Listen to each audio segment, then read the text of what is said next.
Welcome back to the Jess and John podcast. I'm Jess. And I'm John. Hello, JJ Nash. We have a good episode for you. A really good interview with Astra Taylor with the Debt Collective about student loan debt. But before that, we have, just some news to catch up on, life to catch up on. A little bit of news, some life in there too. What do we got? So I was just at this conference for influencers, like content creators on the left. We don't say influencer anymore because I feel like that's a different category of people who are like, selling toothpaste. Yeah, it's very like truffle aioli coated. I'm into that guy who's making fun of millennials right now, but it's probably projection because I'm like core millennial age. Yeah, it's like, do you guys want to buy stuff? It's just like buying stuff centric. It's very consumer culture. Just making, What's up, guys? yeah, hey guys, welcome back to my channel.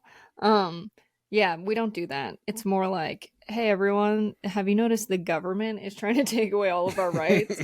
We're selling something different. But Yikes. it's weird. It's like a mix of like, liberals and the left.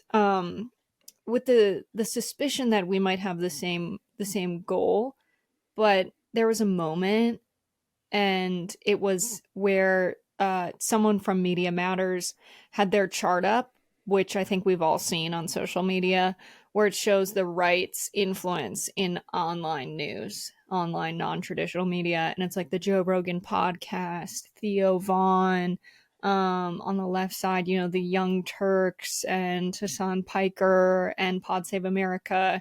And it just shows that like the right has way more real estate in online spaces than the left.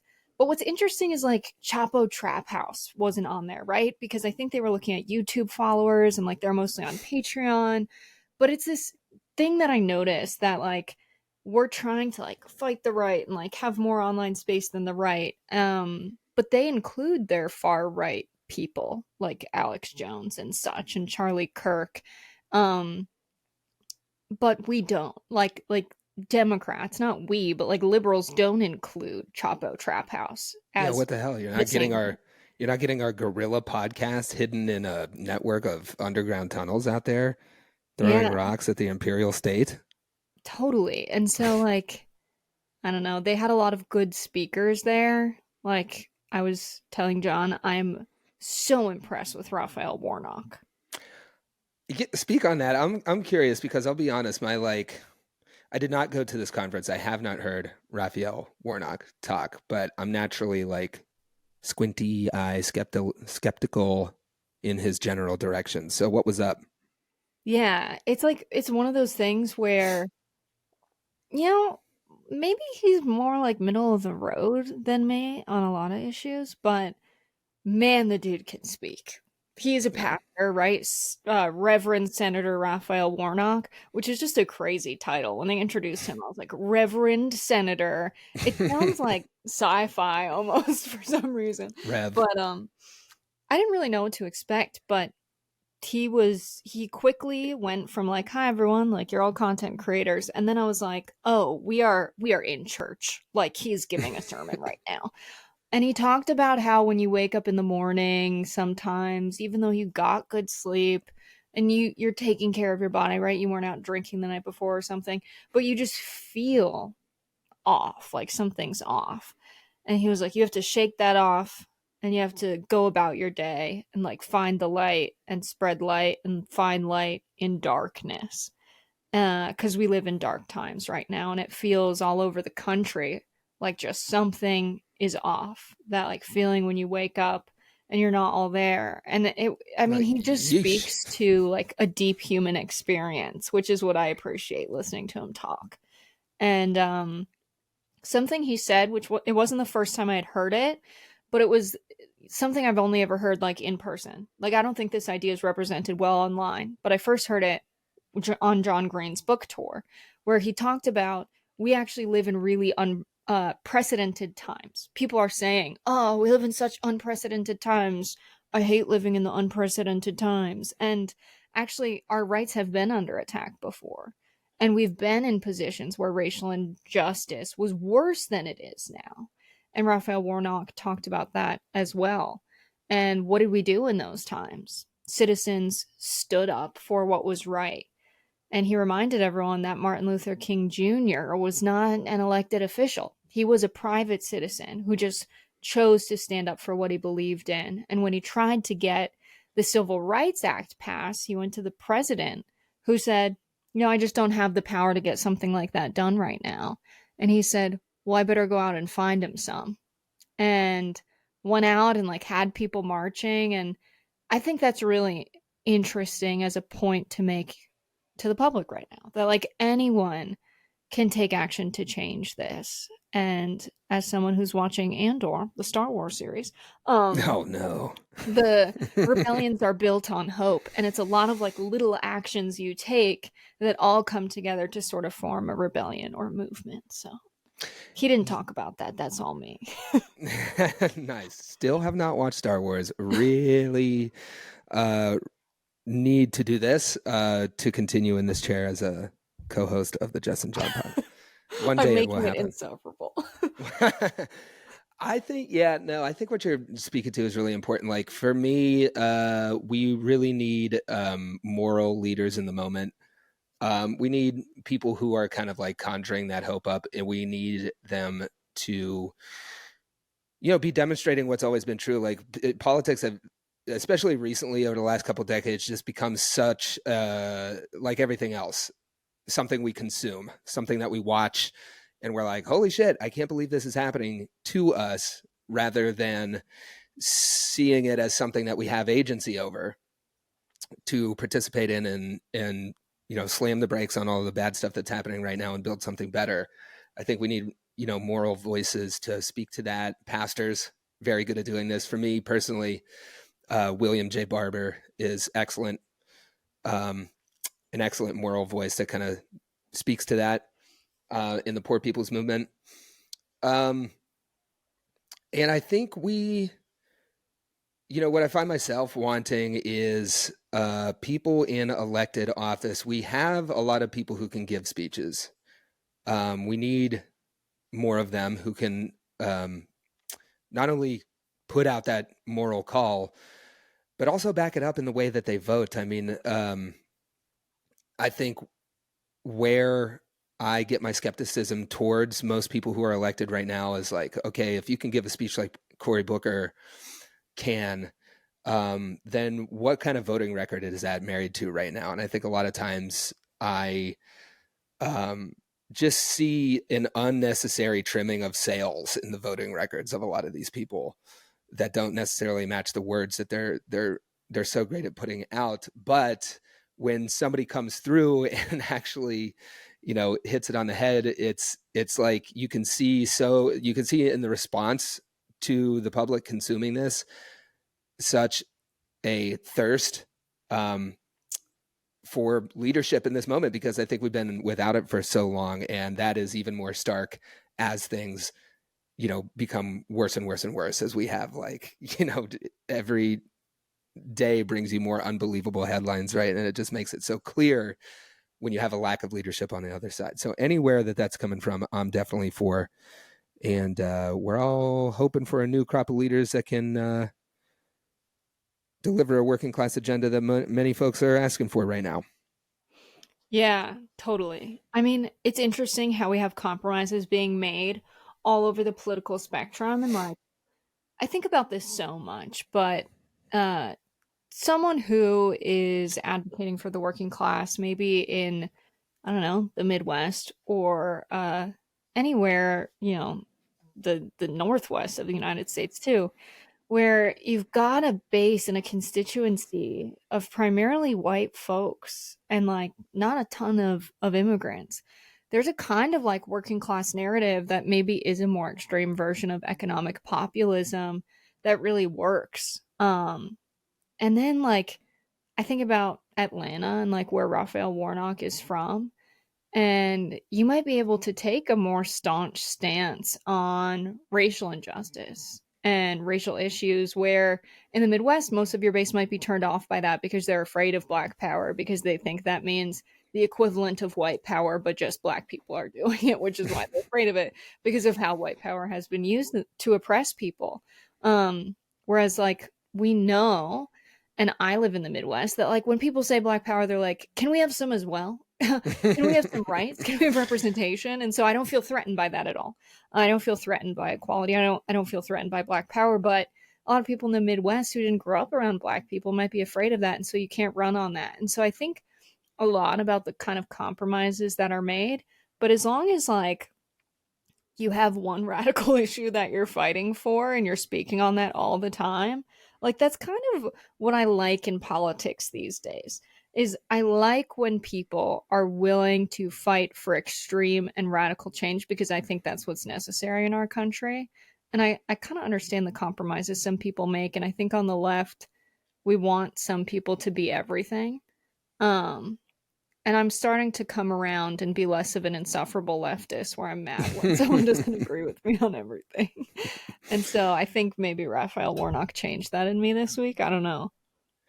Yeah, yeah, that's good. I mean, for me, I just go like a really broad lens of like who is on my side. To me, and this might be simple, but it's what I choose to stick with given the distribution of money and power here. It's just like, are you with billionaires? Or are you not with billionaires? It's like, I am Mm. willing to side with someone who has, double digit $1 million, just because when you look at the extremely radical distribution of wealth in this country, I mean, it's one of those things that's hanging over our heads all the time, but we're just bad at perceiving really large numbers.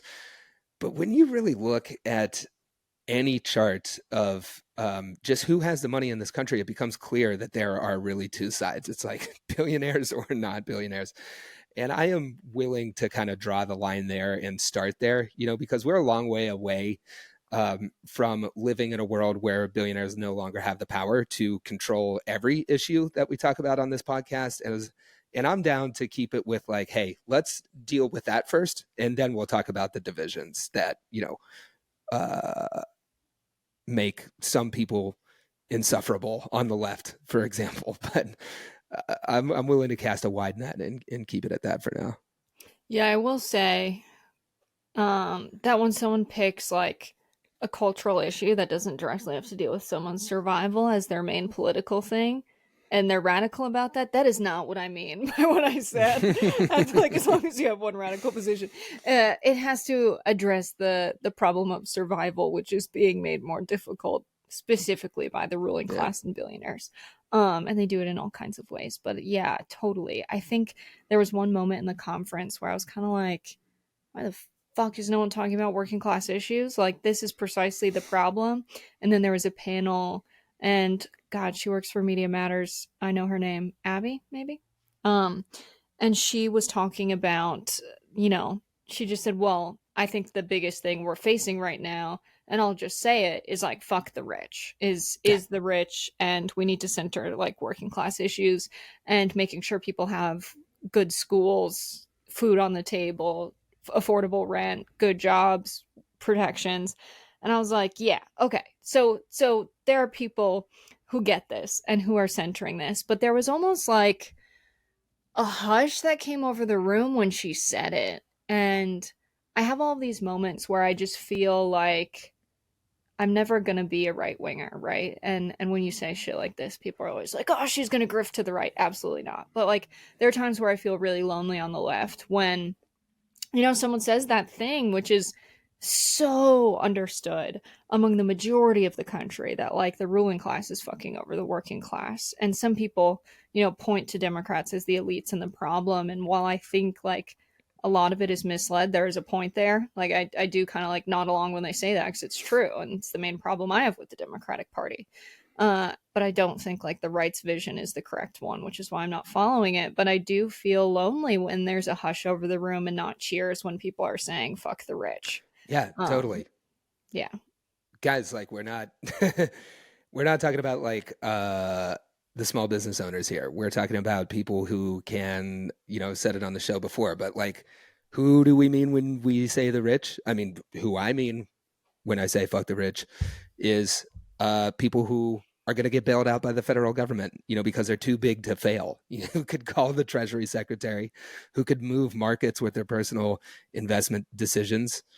Part of updating our politics to match a moment right now is realizing that rich does not mean the guy with a nice car or a 3-car garage who's living in the suburbs.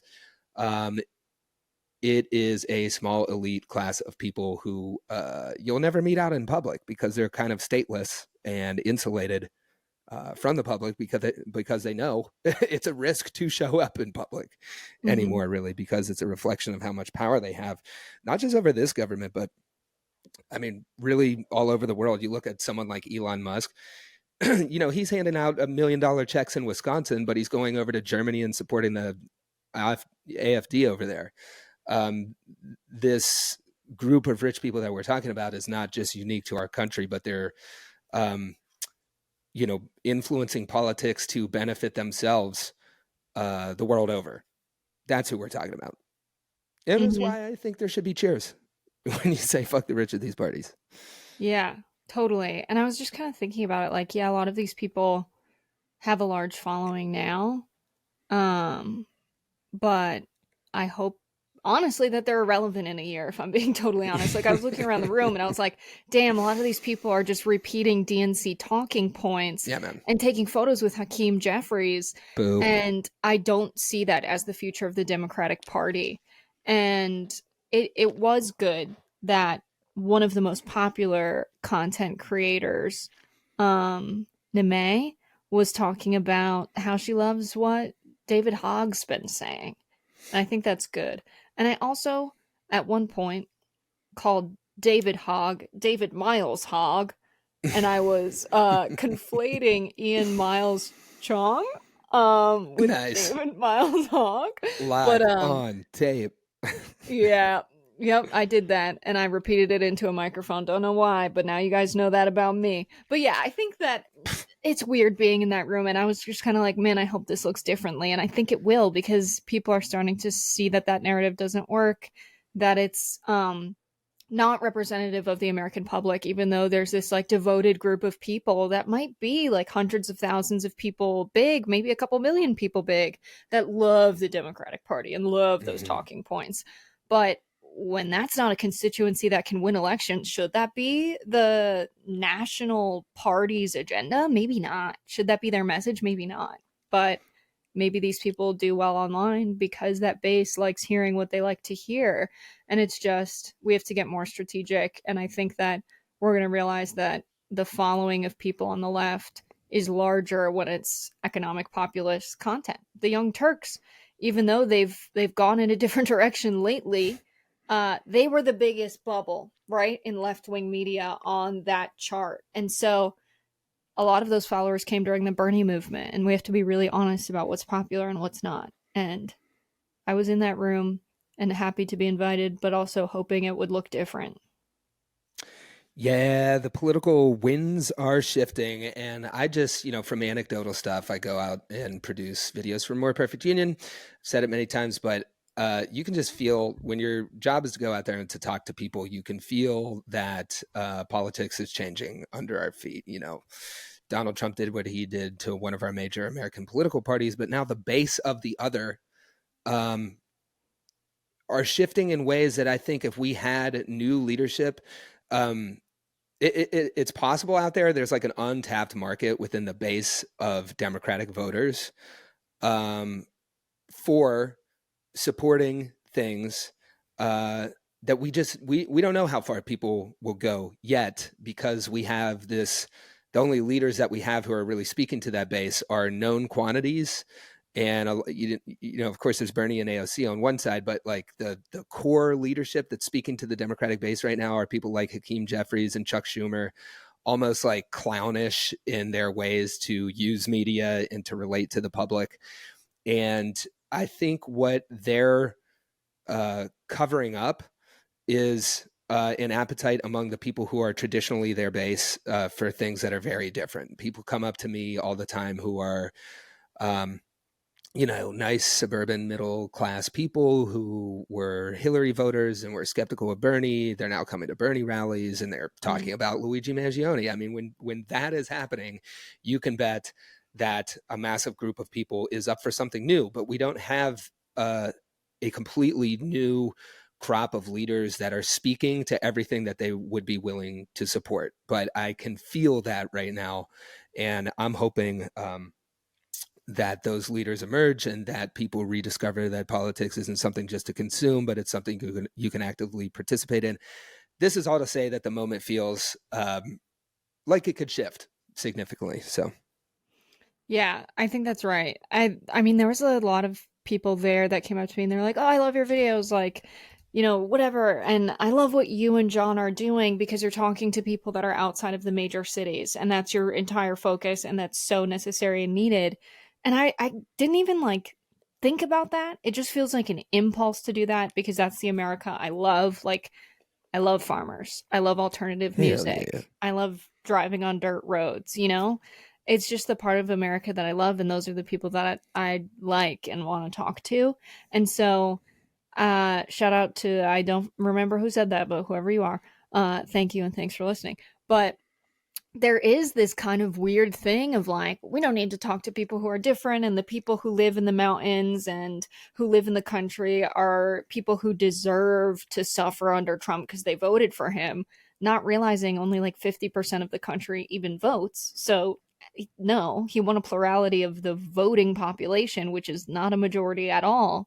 And so, yeah, it's weird being in a room of people who frequently wish ill on people that I love and where my family lives. And so I think, that animosity, we got to get over it. And Pete Buttigieg, who's been going on podcasts that, have pissed some people off. Why are you platforming these right wing leaning comedians and stuff? And so he was asked about that on stage. And I think he gave a really good answer. I actually got a video of it. So we're going to play it for you guys. First of all, my job as a figure in politics is to persuade. And by definition, there's no moving people to where they already are. You can't lead somebody to where they already are. So you got to find people who aren't there and try to attract and pull them, guide them, push them to where you believe we all need to be. And that process of encounter, that process of dialogue, I think is critically important. And whether that's going on Fox News or going on Flagrant. And by the way, there are limits to this. I'm not going to do Tucker. But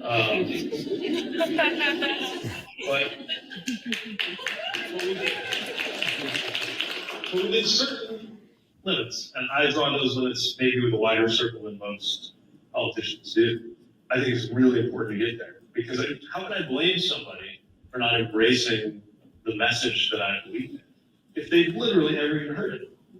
And how can I assume they've heard it in today's media environment? Look, I grew up in a time when there was some controversy, and you learned about it from a TV story. And you would see a liberal politician talking about it, and then you'd see a conservative politician talking about it.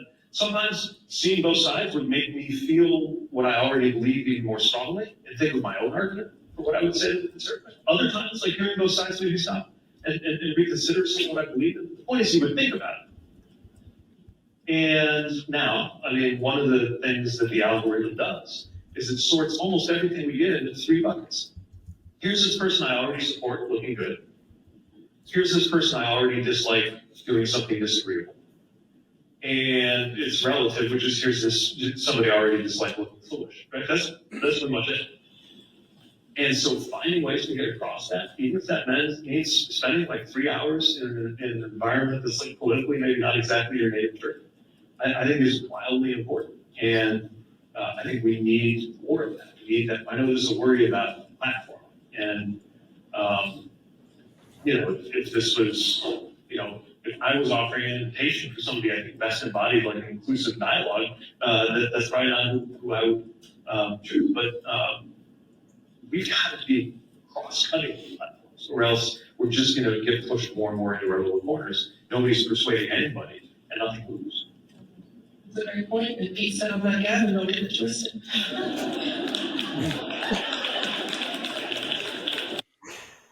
That was amazing. He like awkwardly takes a sip of water. He did not want to address the Gavin Newsom comment at all. I What do you really make like of that, the John? running awkward sips of water that happen in politics. For our viewing listeners, Jessica is demonstrating how to properly drink water while talking politics.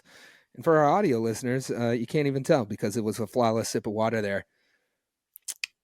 Jessica, you took this. What's your thoughts being in the room? It's an important thing to say to that specific room of people for a lot of what I've already just said on this podcast, but because when he went on Flagrant, it was so effective. Those clips were everywhere. And he talks about articulating a positive vision for the world a lot, and he does that. And one of the clips that I saw that went the most viral, which might just be my algorithm, but it's good that it went viral coming out of a podcast that's listening base is like probably some men in the manosphere and a lot of people on the right, and probably a lot of people who don't pay attention to politics, where he said, I want to live in a country where I can wake up with my family and make breakfast, and the groceries will have been affordable. And the gas I put in my car to take my kid to school and to drive myself to work was affordable. I can afford my car. I have a day at work where I'm paid well and treated with respect. And I come home to that same house and enjoy time with my family. And maybe we can go for a walk. Maybe we can enjoy public transit. And he really paints a picture of quite a nice life. And a lot of the barriers of affordability in the country are why people voted for Trump. And talking about the sort of left vision for a future that Pete has made people in the room, like Andrew, the main comedian guy on the podcast, was like, wow, that sounds really nice. Like I would like that. I would vote for that, something along those lines. And so I think he really means the shit that he says right there. And I agree with him about the platforming thing. That's been made such an issue. But as someone who was on a debate show with the right, where I literally showed up and argued with them every day and like tried to present an alternative view, like I think it's infinitely important. I've gotten messages about people who have used my arguments and my sentiments to change their family's point of view. So I Yeah. agree. Good stuff. Yeah, I think the point of like you have to talk to voters wherever they are. So if you got to go, Bernie goes on Fox News, Pete goes on Fox News. I don't have any problem with people going on to channels that have right wing, channels that have right wing perspectives, but are getting massive audiences. I don't have a problem with people going on to Joe Rogan and tapping into that audience. I think it's just important what you say when you get there. Because for me, Pete Buttigieg, and for the record, JJ Nash, I am no Pete Buttigieg fan, but I think he's a very skilled communicator. He's very good at painting that vision that I think a lot of people have in their head that's just not articulated. They're like, hey man, I want to have cheap gas. I want to be able to cook a meal and not go bankrupt. I want to know that we're like living in a country where a bunch of boogeymen aren't like trying their best and succeeding to like fuck up what I have going here. And I think characters like Pete are very good at kind of painting that vision. But what I'm looking for also is to reflect the reality that we live in that is standing in the way of that vision, because we have private equity companies and billionaires and people who run them who are buying up the supply chain of groceries and making them more expensive. They're buying up the supply chains of everything, of banking, of healthcare, of mortgages. It's this consolidation of power. And I think if you're wanting to be elected and you're painting a vision and you're asking people to trust you to address this, then yeah, go on Joe Rogan, go on Fox News, but also talk about what you're going to do to break the intense power that is concentrated in the hands of a few people right now.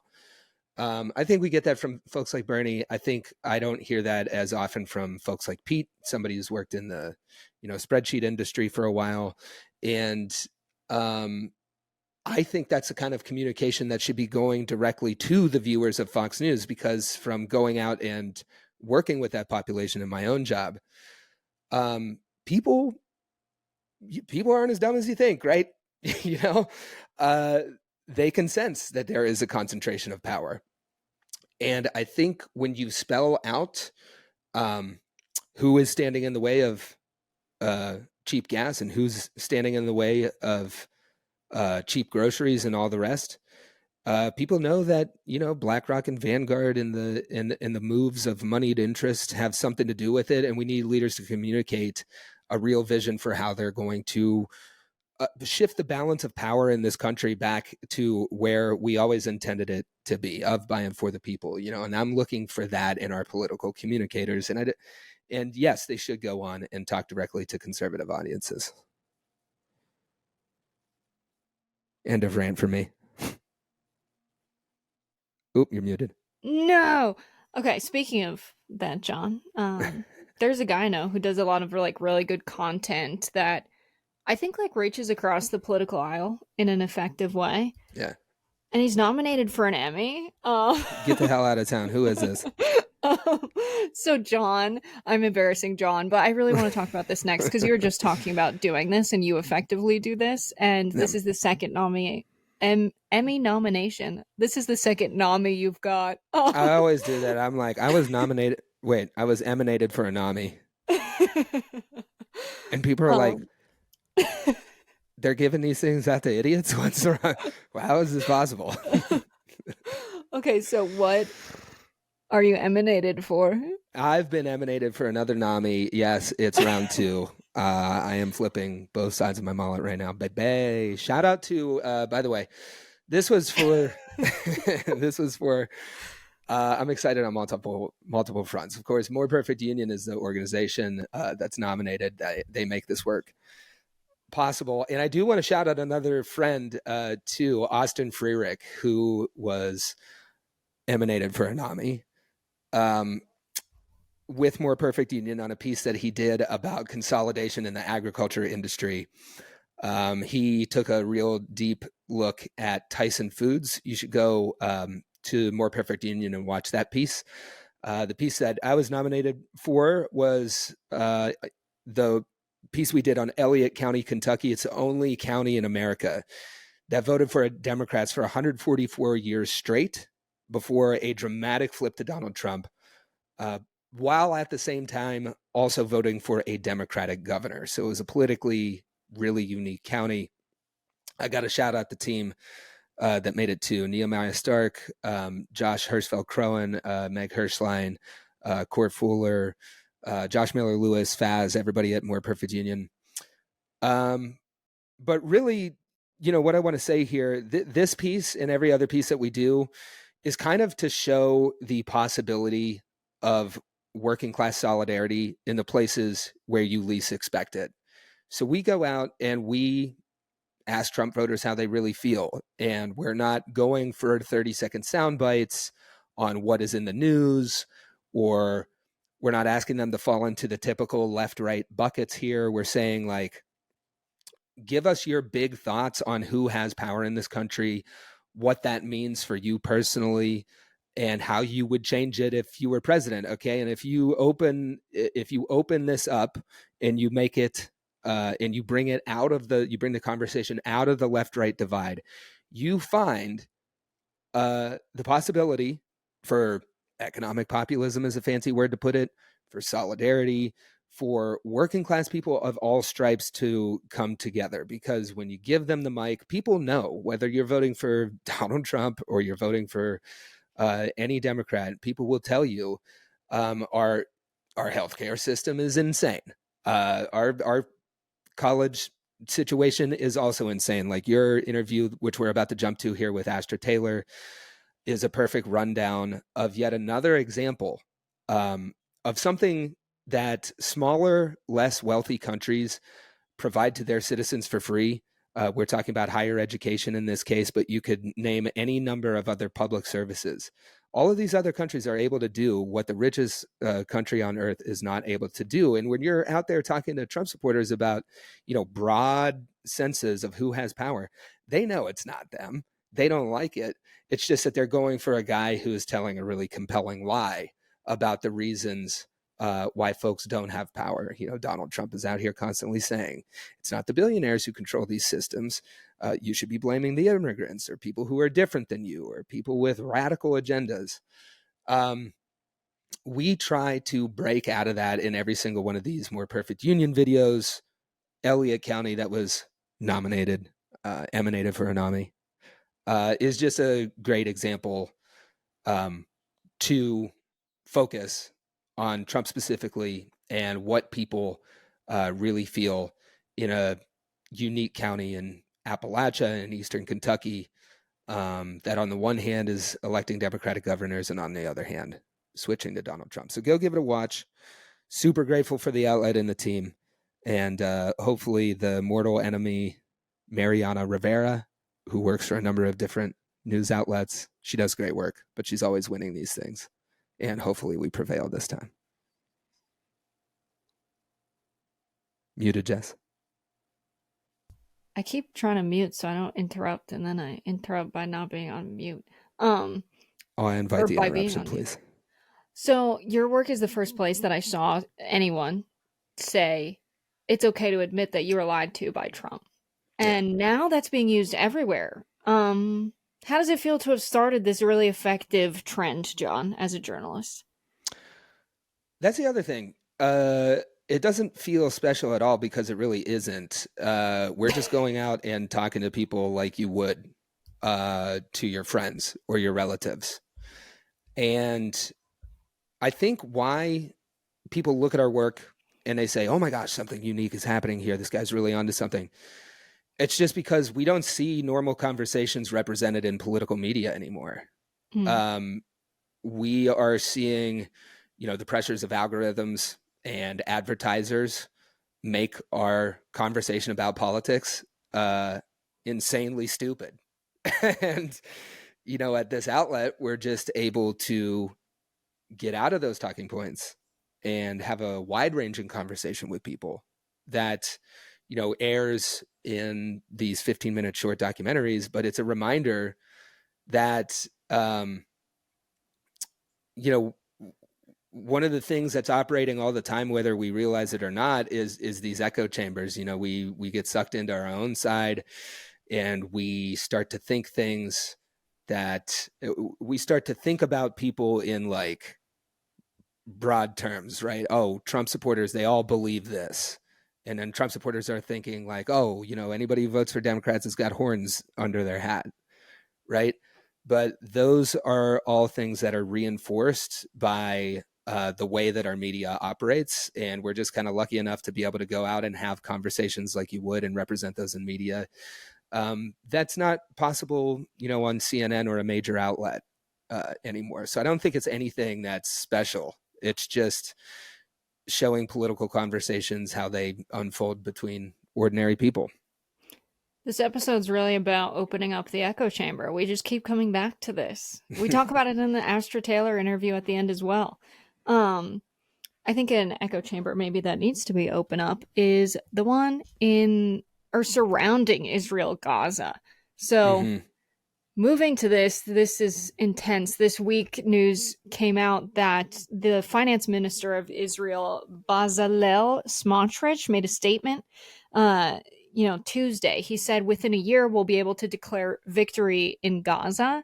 Gaza will be entirely destroyed. Civilians will be sent to the south to a humanitarian zone without Hamas or terrorism, and from there they will start to leave in great numbers to third countries. Israel does not intend to withdraw from territories the IDF captures, not even as a part of a deal to release hostages. So just saying the quiet part out loud on Israel.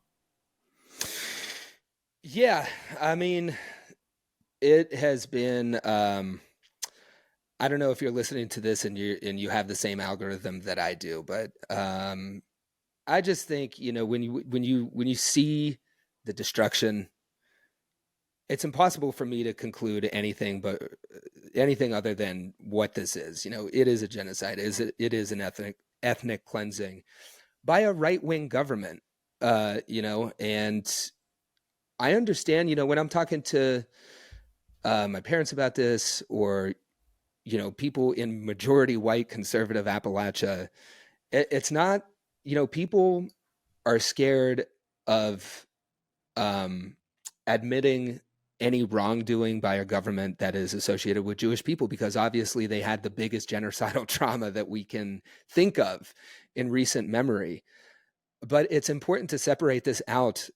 Nobody's a monolith, and that includes Jewish people. And I've been educated myself by so many Jewish people who are against what is happening and have been against it from the jump. And this is not just a small number of people. These are millions and millions of of Jewish people, just calling it for what it is. When you see the scale of destruction, when you see right-wing ministers like this admitting plans to, step by step ethnically cleanse this strip of land, Gaza, you have to call it out for what it is. And what was really disturbing about this recent news is the quote that was praising the Biden administration. We heard all throughout the election that they're working tirelessly for a ceasefire, and here we have members of the right-wing Israeli government saying, hey, all of the things that we're doing here, all of the pictures that you see in your timeline, these would not be possible without the support of the American government that included the Democratic Party on this. So that it was very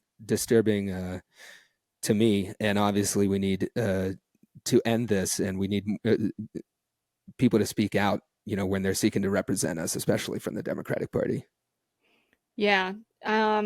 Last thing I'm going to say about Star Wars this episode, because we're about to go to the Astra Taylor interview, is that Andor, the series that's being made by Disney Plus, Tony Gilroy, who's just a genius and a visionary, and anyone on the left should be watching this. People on the right are watching this and having a meltdown because they wanted to believe that the Empire was the good guys for some reason, and this wasn't about America or a good allegory for it, even though George Lucas fucking said the Empire was the US and it was about the Vietnam War. It doesn't matter.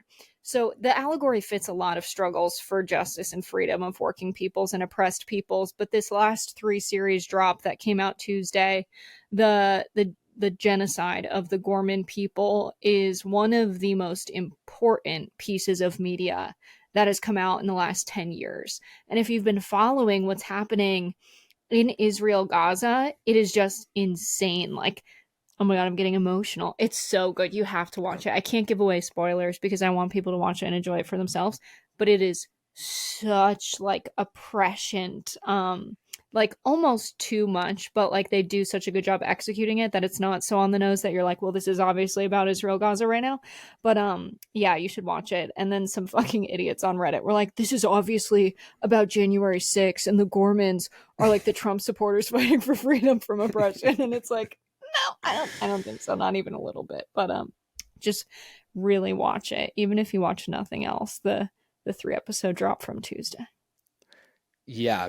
This goes back to my long-running lack of Star Wars specific knowledge that comes from not watching it. Maybe I will take the advice of this podcast, but just in broad strokes here, I think when we're talking about there really being two sides, the very, very powerful people that have their interests that are kind of running the world and making decisions and controlling governments. And then there's everybody else, who is going to work and trying to survive. That's the world over, that's the world over. So it's really everybody who is out of power versus everybody who is in power right now, because it's not like the right-wing movements are just something unique to America. We're seeing them sweep liberal democracies all across the world.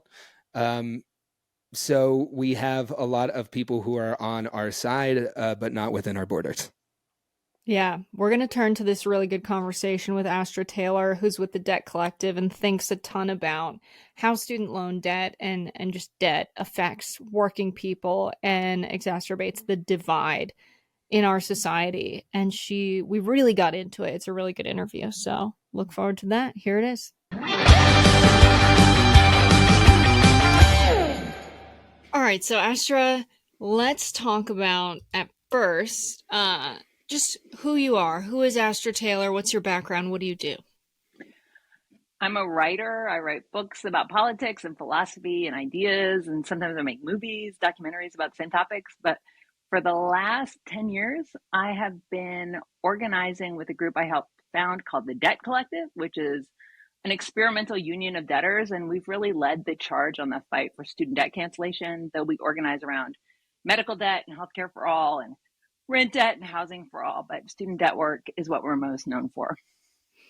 Now, the news today about Trump's changes to sort of his approach to economic populism. At first, he was talking about, and it wasn't even him. It was, Howard Lutnick would say this and a lot of people surrounding him, talking about cutting taxes for earners under $200,000 a year, saying that all these tariffs are going to fund that and make that possible.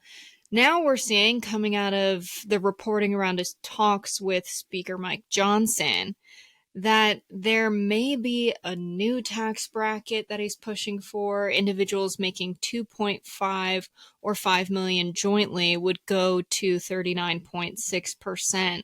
What do you make of this potential tax hike on millionaires? Do you think it's real? And what do you think about, Trump's economic populism?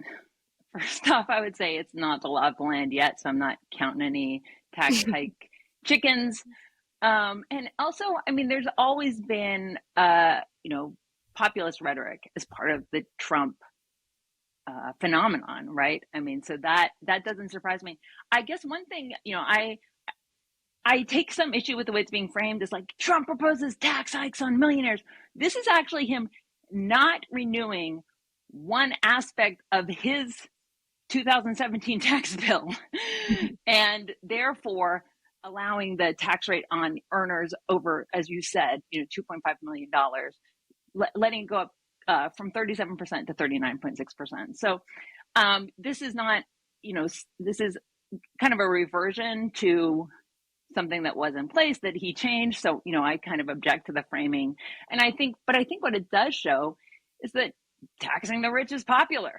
And it's like newsflash, and that they're having to face some of the reality of the Trumponomics, right? Like that the math is not mathing in ways that the tariffs aren't doing what they thought they would do, and they're improvising. But they're not; these tax hikes aren't in place, and I think they're not as extreme as they're being framed, at least according to the headlines. But I do think what it tells people on our side of the political spectrum is it's just a reminder that this is the kind of stuff that speaks to the American people writ large, right? I mean, even if it doesn't stick, even if it doesn't become policy, it'll be in the ether that Trump was willing to take on the millionaires, right? Because he knows that that's good memeing. That's a good narrative to be out there, even if everything he's doing with his entire budget is sabotaging the well-being of the working and middle class, Right, we're seeing proposed cuts to Medicaid, education, SNAP, programs that people really rely on.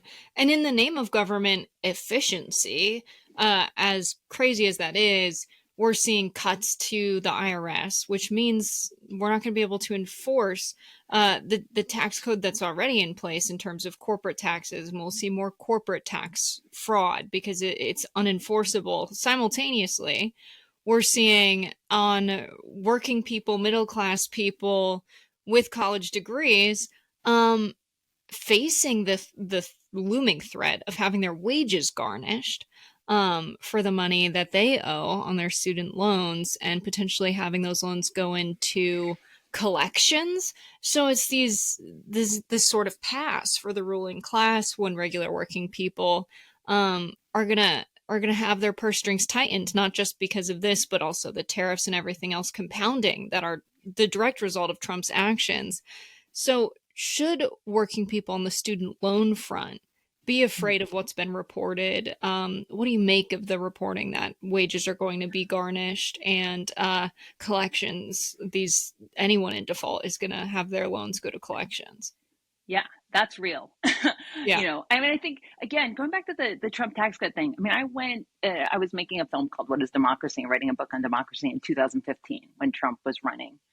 And so I went to a bunch of Trump rallies, and that economic populism was always there, right? It was, it was almost like being back at Occupy Wall Street. There were literally like these jumbotrons with anti-hedge fund messages, and then he'd rail against the war in Iraq, and then throw in his anti-immigrant racist spiel, so the fact that we're still kind of surprised when he talks like that, we being liberals, I guess, more broadly, is part of what we need to get over. Because this is, those making those noises is a major part of his appeal. But what is going on under the surface, right, is incredibly punitive and harmful to working class and middle class people. And, the stuff that's going to happen with student loans absolutely proves that. So We've been sort of two announcements. One is the messaging that Education Secretary Linda McMahon has been doing. Let's not forget that this is a billionaire who made her career, working in the entertainment industry and wrestling, right? So she knows very little about education policy. Nevertheless, she's out there on social media saying student loans can't be forgiven, it's just a burden on taxpayers. And so what the Trump administration are going to do is ramp up the cruelest, most punitive, punishing aspects of the debt collection machine. So they are turning on the federal government's collection apparatus, and the federal government has extraordinary abilities to collect. Unlike regular debt collectors, they can do a lot to ruin your life. The government can not only tank your credit score, which makes it hard to, rent an apartment or borrow at, fair rates, sometimes to get a job. They can garnish your wages, which they are saying they're going to start doing, garnish your Social Security, garnish your tax returns. People don't realize this, but the fastest growing cohort of student debtors are older people over 60.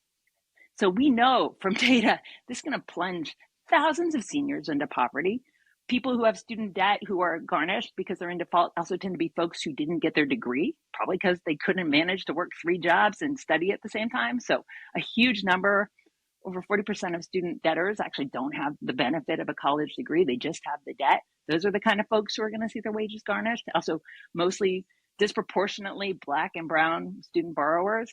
So why are they doing this? They're doing this incredibly painful thing that, by the way, cost the government a ton of money, because it came in some years. For example, 2017, the government spent $700 million paying debt collectors to squeeze money from folks who didn't have the money to pay, right? I mean, this is also, you end up paying an extraordinary amount to extract money from folks who just don't have it, right? Like it's a ridiculous example of waste, fraud, and abuse in my mind. So they're going to pay these predatory debt collectors to inflict this harm. And then they're going to kind of cook the books, do some funny Enron math and say, hey, look at all this money we're saving so that we can justify tax cuts and we can justify, the bigger Trump agenda. So that's the collection stuff is official as of May 5th.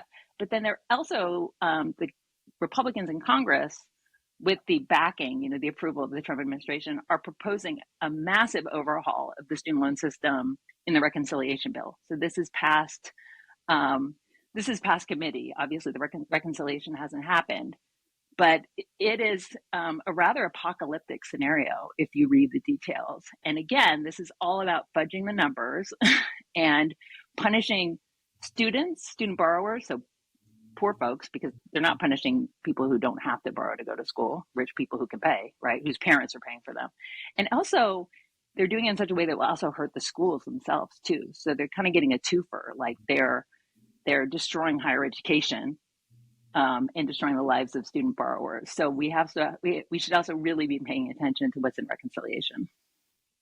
Yeah, it really feels insane to be living under an administration where I'm able to criticize it because I took out student loans to be able to go to school. It was like my only way to be socially mobile was to go into a massive amount of debt. And that's a crazy facet of supposedly one of the greatest economies in the world. I mean, what do you just make of the cost of education and that impact on the economy? I mean, again, waste, fraud, and abuse, like we can almost abuse it as a framework, but, it's such an inefficient system. I mean, I think the left talks a lot about how much more efficient it would be to have Medicare for all, right? I mean, the United States spends a huge amount on private insurance and the administrators that it takes to run, private insurance to get access to healthcare, and not to mention the entire debt collection apparatus that gets funded. If you have a public healthcare system, all of that, sort of extraneous stuff goes away, and you end up spending money more efficiently on the things that people need to be well. Education is similar, right? Like we fund education in a really convoluted way.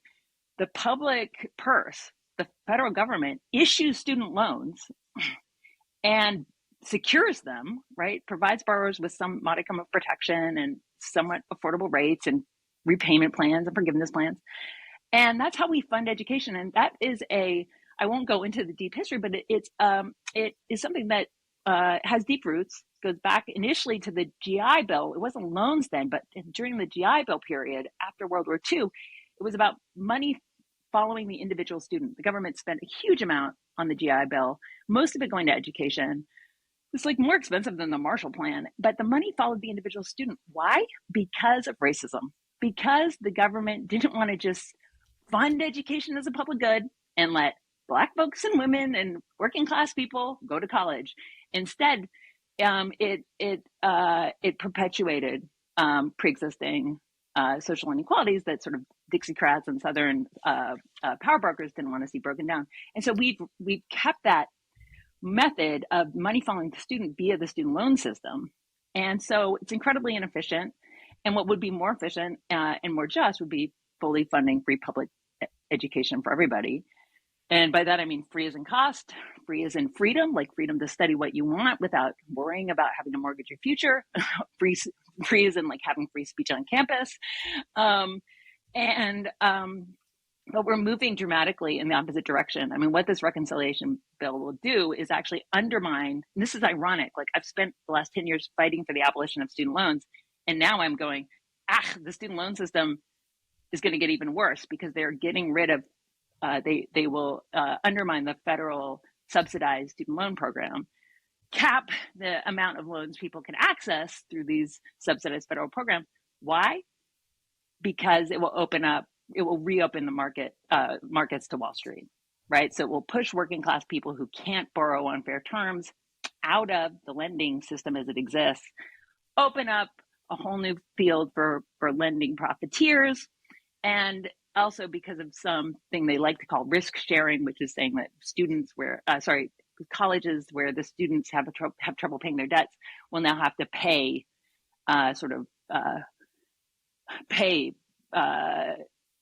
because of that, that those schools will also be punished. So anyway, the point is that public higher education, as problematic as it was, is going to be, further decimated by this next round of lawmaking. Yeah, and Trump has really been at the center of this movement to have a public that has a really loose relationship with the truth, right? Anything that's disfavorable to him or his movement or what he believes in is fake news. And his followers love him and believe this and then go on to think, well, if I don't like it, it must be fake news as well. And that loose relationship with the truth maybe could be combated with education, which it seems he's intentionally making more scarce. And this is something that the right has done time and again in America. Roger Freeman, who was the advisor to Ronald Reagan, said in the 70s, we're in danger of producing an educated proletariat. That's dynamite. We have to be selective about who we allow to go through higher education. If not, we'll have a large number of highly trained and unemployed people. And it's kind of this idea that we need to have this underclass, this working class, be working for corporations, dependent on corporations for their livelihood. We can't have them out there thinking. That's ridiculous. Maybe they'll question the systems that oppress them. And so this feels really obvious, but like, what would you say to someone who supported Trump and maybe didn't have a chance to go to college, who feels sort of like vindicated that these people are going to have to pay their student loans because they didn't have the same opportunity?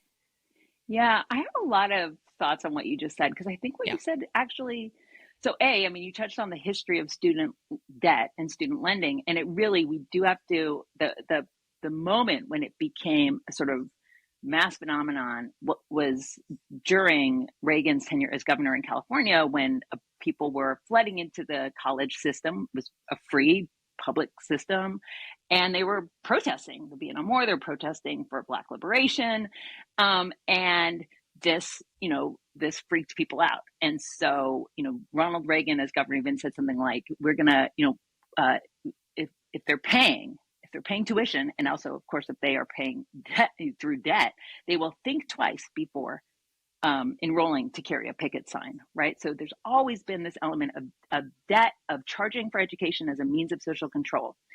What I worry about, and why I would be empathetic to this hypothetical Trump person, is that I don't have a PhD, you know, and I don't think everybody should have to go to college to live a good life.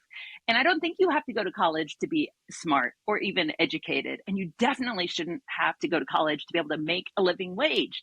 And this is why it's so maddening that, you know, we can't just be like, yes, we think college should be available for everybody who wants to go. College for all who want to go as a public good at any stage of their life, and a federal jobs guarantee, unions, labor protections, well-paying work and social services, right? We have to be able to sort of walk and chew gum, think these things together. What, you know, the Democrats, there has been an elitist Republican, you know, mainly right-wing hostility to education, you know, but liberals and neoliberals and, you know, the Democratic Party has aided and abetted that project by saying, well, instead of, you know, doing sort of redistribution on the directly, for example, like a federal jobs guarantee or raising the minimum wage to something livable, we're going to say you're going to use education as a path to economic mobility, right? You know, so we're going to do education policy instead of economic policy. And you said that at the beginning, right? You said, I had no choice, but I did what I was told to do. I went to college, took on debt, and the contract, the social contract said, well, now you're supposed to be able to live and be okay. And that contract is totally freaking broken, right? And that's because that contract was always bullshit, right? I mean, education should be about, yes, on some level, professional training. We want to educate people so that they can be doctors and lawyers, but it should also be about educating people so they could be general practitioners or doctors in rural areas and public defenders, not just corporate lawyers, because they have to pay off their $500,000 of debt, or, you know, so that they can afford to be teachers or therapists, or that they can, or people can explore their interests and become sort of well-rounded people. And so I think a lot of this animosity that you're getting at, a lot of the skepticism of higher education, some of it's unfair and generated from the top, right? So it's like, you know, figures like J.D. Vance and Donald Trump and the right wing before them, you know, blaming cultural elite, those professors, instead of wanting to blame corporate elite, right? So deflecting, just like they deflect and they blame immigrants for taking your jobs instead of blaming your boss. But academia has been elitist.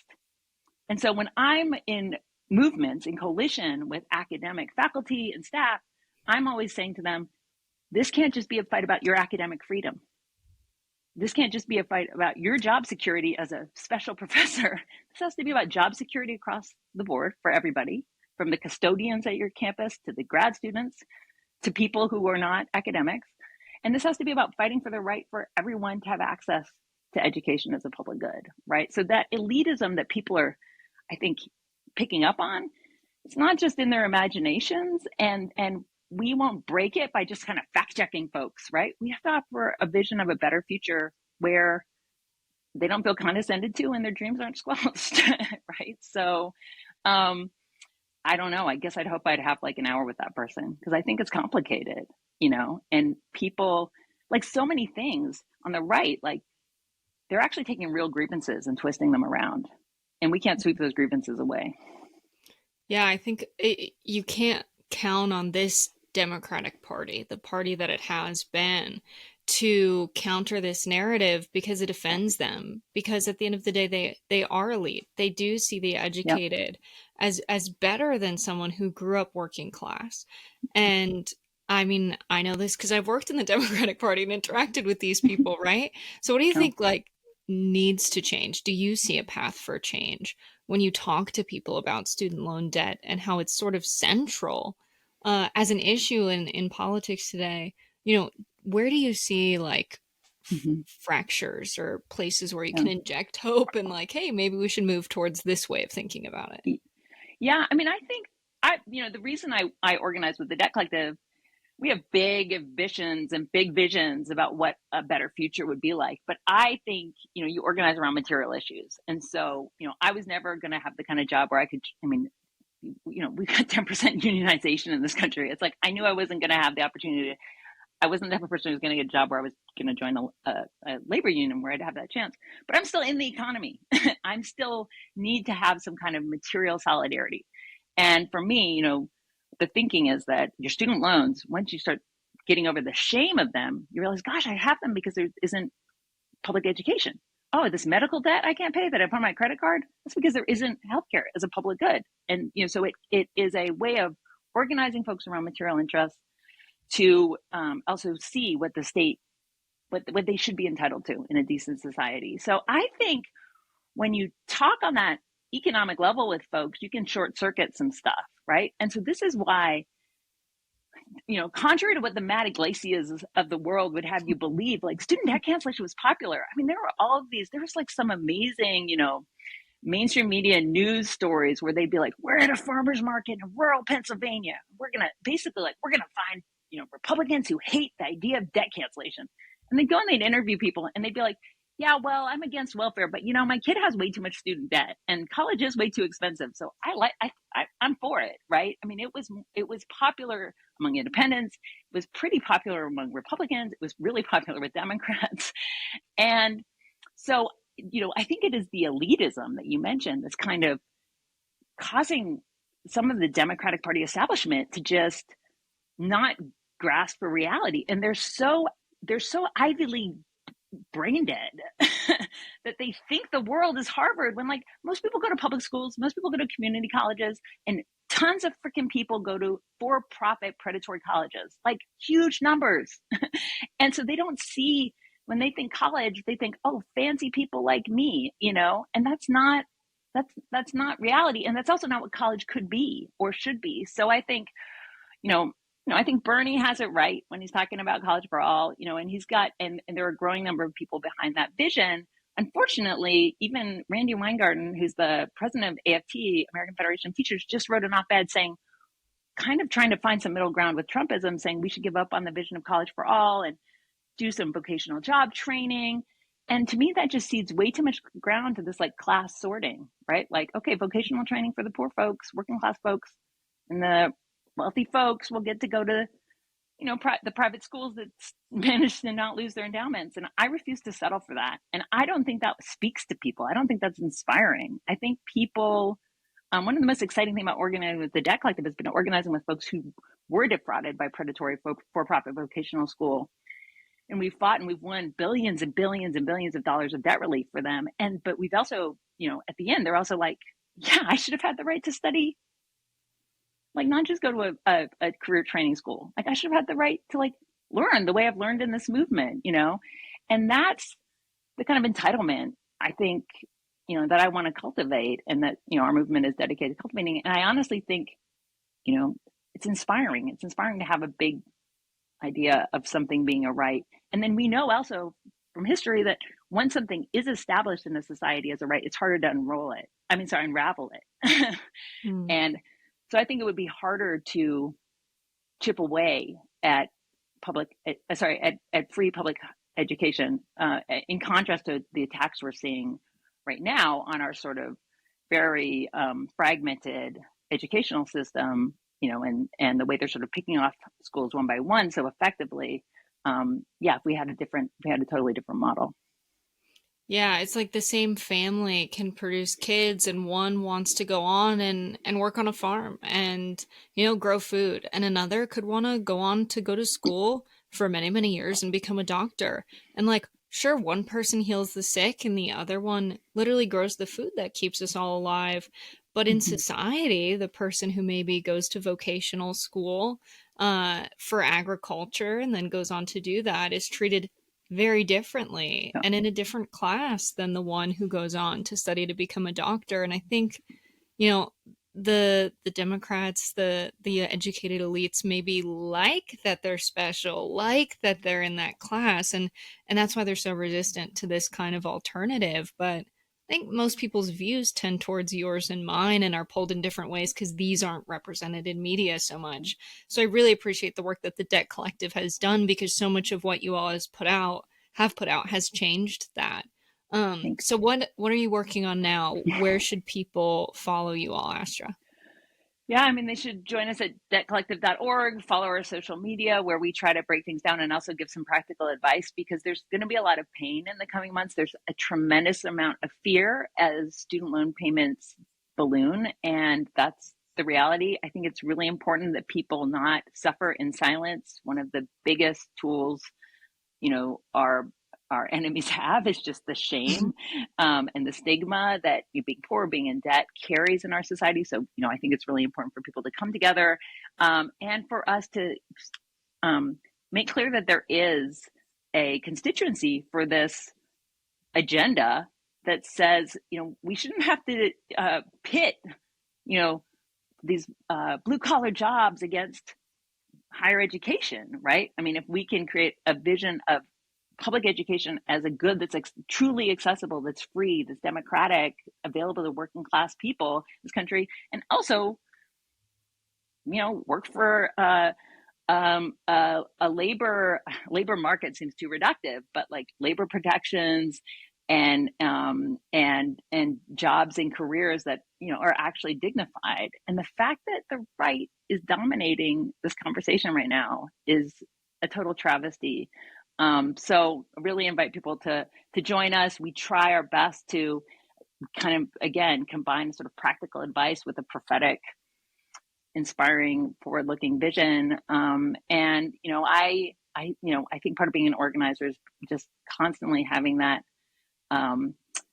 willful optimism, right? Like, I think this is actually a moment where the conversation about student debt and higher education is in such shambles that we can actually reframe the debate, and with some I wouldn't say luck, but with some tenacity and some strategy, we could actually wind up in a place that's better than where we were.